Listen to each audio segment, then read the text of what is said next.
Intéressons-nous désormais à une des principales défaillances de marché, les externalités. Une externalité se produit dès lors que l'action d'un agent affecte directement le bien-être d'un autre agent. Par directement, je veux dire qu'il ne s'agit pas d'un effet qui passe par le mécanisme des prix. Quelques exemples d'externalités négatives.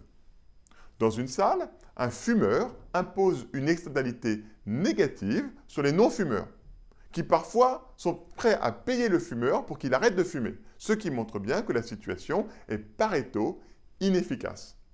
Une entreprise qui pollue une rivière en amont impose une externalité négative sur les pêcheurs de cette rivière en aval. Dans une ville congestionnée, un automobiliste qui prend sa voiture impose une externalité négative sur les autres automobilistes. En bravant le confinement, on risque d'être un vecteur de transmission du virus et donc d'imposer une externalité négative au reste de la population. Autre exemple qui nous tient tous à cœur, le réchauffement climatique. La production de gaz carbonique impose une externalité négative sur le climat à l'échelle mondiale. Dernier exemple, si les Chinois se mettent à consommer plus de viande, cela augmente le prix du bœuf, ce qui diminue le bien-être des consommateurs français. Mais là, il ne s'agit pas d'une externalité, il s'agit du fonctionnement normal du mécanisme des prix. Souvenez-vous, la courbe d'offre correspond au coût marginal de production. Au coût marginal de production pour l'entreprise qui produit ces biens. Il s'agit donc d'un coût marginal privé.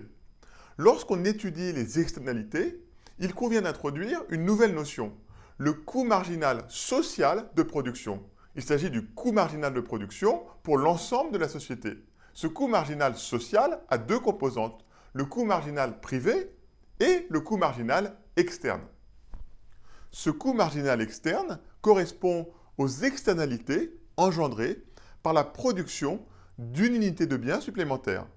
Une externalité négative correspond à un coût marginal externe positif et donc à un coût marginal social supérieur au coût marginal privé. Souvenez-vous, la demande correspond à la propension marginale à payer. À l'optimum, il faut que la propension marginale à payer soit égale au coût marginal social de la production. Tout le problème tient au fait que le producteur détermine son offre uniquement en fonction de son coût marginal privé et néglige totalement le coût marginal externe. Par exemple, le prix du billet d'avion qui vous est vendu par une compagnie aérienne reflète le coût de production de ce service de transport. En revanche, il n'intègre pas du tout le coût de la pollution engendrée par ce voyage. La quantité produite par l'économie de marché est donc supérieure à la quantité optimale. Pour chaque unité de surproduction, il y a une perte sèche égale à l'écart entre le coût marginal social de la production et la propension marginale à payer représentée par la courbe de demande. Les externalités sont clairement une défaillance du marché. En théorie, la solution est simple. Il suffit d'imposer une taxe égale au coût marginal externe de production. Cela force les agents à internaliser les externalités. C'est une illustration du principe pollueur-payeur. On parle de taxe pigouvienne du nom de l'économiste britannique Arthur Pigou, qui fut le premier à proposer cette taxe en 1920. Arrêtons-nous sur le réchauffement climatique, qui est ni plus ni moins qu'une gigantesque défaillance du marché due à une externalité environnementale. Le fond du problème est de parvenir à concilier deux objectifs. La préservation indispensable de notre planète et la prospérité économique à laquelle l'écrasante majorité d'entre nous aspire légitimement. Pour sauver la planète, il va falloir réduire drastiquement nos émissions de gaz à effet de serre. Mais il ne sera pas nécessaire de les réduire à zéro. Toute la question est donc de savoir quels sont les biens que nous allons pouvoir continuer à consommer et quels sont ceux dont il va falloir se passer. La réponse à cette question est donnée par la taxe pigouvienne, qui, en l'occurrence, est une taxe carbone. Taxe carbone qui augmente le prix de chaque bien proportionnellement à la pollution que sa production engendre. Les experts ont estimé qu'avec une taxe carbone mondiale à 100 € la tonne, la réduction d'émissions devrait être suffisamment massive pour sauver notre planète. Prenons un exemple. Dès qu'il sera à nouveau possible de voyager, certains d'entre vous envisageront de partir en vacances en Thaïlande.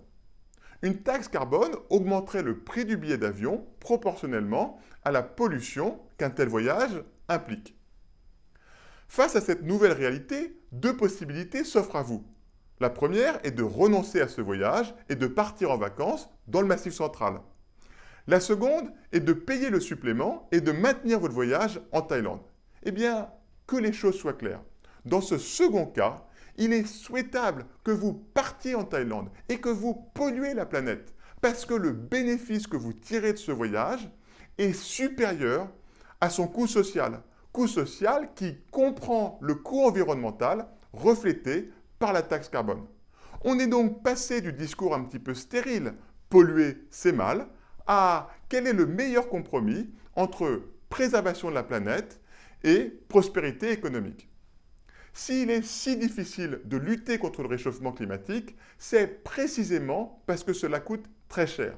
Il est donc indispensable que pour chaque euro investi dans la lutte contre le réchauffement climatique, nous ayons l'impact environnemental maximal. Il n'en faudra pas moins pour sauver notre planète. Deux remarques sur les taxes pigouviennes. Premièrement, il s'agit d'un instrument de marché. Ce n'est pas l'État ou la collectivité qui décide qui peut consommer quoi. C'est chaque consommateur qui est confronté à l'impact environnemental de sa consommation. Il ne s'agit donc pas de supprimer le marché, mais de corriger le marché. Deuxième remarque, une taxe pigouvienne est en général préférable à une régulation. Par exemple, en France, il est désormais interdit d'utiliser des couverts en plastique. Cette politique est équivalente à une taxe pigouvienne infiniment élevée, ce qui est excessif. Certaines personnes, dans certaines circonstances, ont sans doute un bénéfice de l'utilisation des couverts en plastique qui est supérieur au coût social de la production de ces couverts en plastique. De manière générale, une taxe pigouvienne au bon niveau est préférable à une interdiction. Il n'existe pas uniquement des externalités négatives. Il existe également des externalités positives. Par exemple, la recherche fondamentale exerce une externalité positive sur la capacité à innover.